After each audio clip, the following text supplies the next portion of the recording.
প্রিয় সহকর্মীবৃন্দ, সবাইকে আজকের power point presentation class part 4 অর্থাৎ পর্ব 4-এ স্বাগত।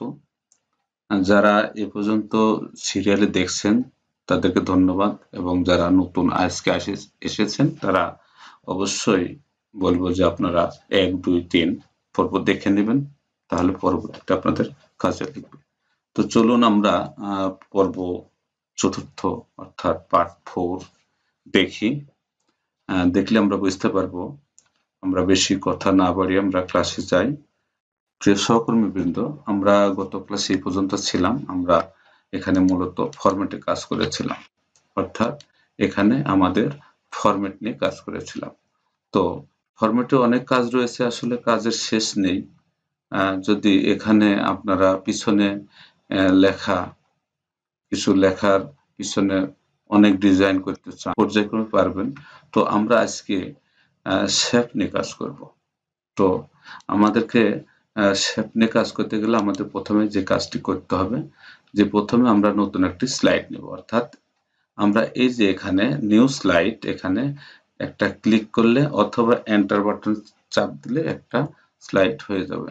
তো এখানে আমরা কি করব, এখানে আমাদের একটা যখন এই যে টানটা আসবে তখন এন্টার বাটন চাপ দিলে একটা স্লাইড হয়ে যাবে। এখন আমাদের যে স্লাইড হয়েছে, এখন আমরা এটা শেপ নিয়ে কাজ করব। তো শেপটা নেব কোত্থেকে? প্রথমে আমাদেরকে জানতে হবে ম্যানুয়ালি, যদিও এখানে আমরা দেখতে পাচ্ছি শেপগুলো, এখানে আমরা দেখতে পাচ্ছি, কিন্তু আমাদেরকে ম্যানুয়ালি নিতে গেলে প্রথমে যেতে হবে ইনসার্ট গিয়ে আমরা এখানে ইনসার্টে ক্লিক করলাম। করার পরে দেখেন এখানে শেপস লেখা আছে। তো এখানে আমরা কি করব, একটা ক্লিক করব। ক্লিক করলে অনেক ধরনের শেপ আছে। তো আমরা যে কোনো একটা শেপ, অর্থাৎ এখানে রেক্ট্যাঙ্গেল, যদি আমরা চতুর্ভুজ, এখানে যদি ওভাল, এটা যদি একটা বৃত্ত নিই, আমরা ইচ্ছা মতো নিতে পারি। তো আমরা এখানে রেক্ট্যাঙ্গেল রিমুভ, এখানে একটা ক্লিক দিলাম। দেওয়ার পরে এটা ধরে যেভাবে করব সেই পর্যন্ত এটা চলে যাবে। এটা মনে করেন যে একটা শেপ। এখন এই শেপের উপরে লিখতে গেলে এখানে ডবল ক্লিক করে লেখার জায়গা দিচ্ছে। তো লেখার আগে আপনারা জানেন যে আমরা কি করব, এখানে গিয়ে এখানে আমরা কি করব, সিলেক্ট করে নেব কি, এখানে আমাদের নিকষ বানটা সিলেক্ট করব, আর এখানে আমরা অবশ্যই বাংলা, এখানে বাংলা, নিচেও বাংলা রাখলাম। আচ্ছা, এখন আমাদের এই অক্ষরটা বড় দরকার, তাহলে আমরা একটু বড় করে নেব। তাহলে মনে করেন এখানে আমার নামটা লিখলাম। লেখার পরে এটা এই শেপের উপরে লেখাটা অনেক সুন্দরভাবে দেখানো যায়, যে কাজটি আমরা আজকে করব। তো এখানে বা এটা শেপ দিয়ে আমরা বিভিন্নভাবে এটাকে আমরা কি করতে পারি, এটা একটা পরিচিতি নিয়ে আসতে পারি, যে আমাদের যে পরিচিতি স্লাইড থাকে, তো সেই পরিচিতি স্লাইডে এরকম দুইটা শেপ নিলাম। নেওয়ার পরে এরকম ভাবে দুইটা শেপ নিয়ে মনে করেন যে কপি করে এটা আবার পেস্ট করলাম, এরকম দুটো শেপ নিলাম। নেওয়ার পরে এই পারে শিক্ষকের পরিচিতি, এই পারে শ্রেণী পরিচিতি দিতে পারি। প্রাথমিক অবস্থায় আমরা শিখি। তো আমরা অনেক কাজ করব, শেপ দিয়ে অনেক কাজ করব। এই শেপটাকে আমরা যদি একটু ভালো করতে চাই, আরো সুন্দর করতে চাই দেখতে, তাহলে আবার আমরা যাব কোথায়, ফরম্যাটে। আচ্ছা, তার আগে এই লেখাটা আমরা কি করব, বোল্ড করে নেব। অর্থাৎ বোল্ড করব এবং বড় করব। তাহলে শেপটা অনেকটাই এখানে শেপের ভিতরে সেট হয়ে গেছে। এখন এই শেপটা এই সাইডে একটু বড় করে নিলাম, যেহেতু দেখতে সুন্দর লাগবে। তো এখন এই লেখাটাকে আমরা যদি আরো সুন্দর দেখতে চাই শেপের উপরে, তাহলে শেপটার কাজ করতে হবে। তো শেপটা আমরা সিলেক্ট করলাম, সিলেক্ট করে এখানে ফরম্যাটে যাচ্ছি। ফরম্যাটে যাওয়ার পরে দেখেন যে এখানে যখন আমরা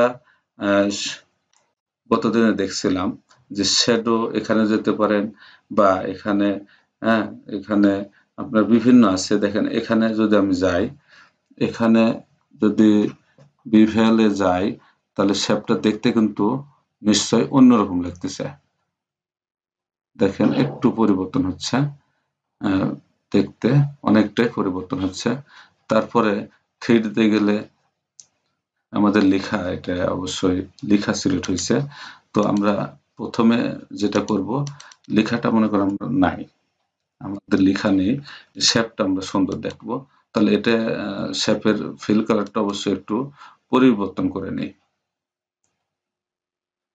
শেপের কালার পরিবর্তন, শেপ ফিল, এখানে গিয়ে আমরা কি করতে পারবো, এখানে একটা কালার বসা দিলাম। মনে করেন যে এরকম একটা কালার বসিয়ে দিব, বা যে কোনো একটা কালার দিয়ে দিলাম, এটা দিয়ে দিলাম। দেওয়ার পরে এটাকে যখন আমরা এটাকে আরো সুন্দর করতে চাবো, দেখেন এখানে যে শেপ ইফেক্ট, এই শেপের কাজ করতে গেলে আমাদের এই পর্যন্ত কাজ করতে হবে এই জায়গাতে। তো শেপের ইফেক্টে গিয়ে যদি আমি দেখতে চাই যে এরকম ভাবে আমি এই শেপটা একটু এদিকে নিয়ে আসি, তাহলে দেখতে ভালো লাগবে। শেপ ইফেক্টে গিয়ে আমরা সরাসরি এইভাবে দেখেন শেপটা কিন্তু দেখতে অন্যরকম লাগতেছে। এখানে যান, শেপটা আরো অন্যরকম লাগতেছে। এখানে যান, অন্যরকম এটা দেখেন, এটা মনে হচ্ছে আমাদের এই কাগজের উপর রেখে দিয়েছি, এটা আমাদের কাগজের মতো রেখে দিয়েছি। তো এখানে ইফেক্টে গিয়ে আপনারা ইচ্ছা মতো শেপটাকে সেট করতে পারবেন, যেভাবে ইচ্ছা দেখেন, যেভাবে ইচ্ছা আপনারা সুন্দর করে সেট করে নিতে পারবেন। তারপরে এই লেখাগুলি সুন্দর লাগবে, মানে এর উপরে যে লেখা দিবেন সেই লেখাটাই কিন্তু অনেক সুন্দর ভাসবে, যে লেখাই দিবেন।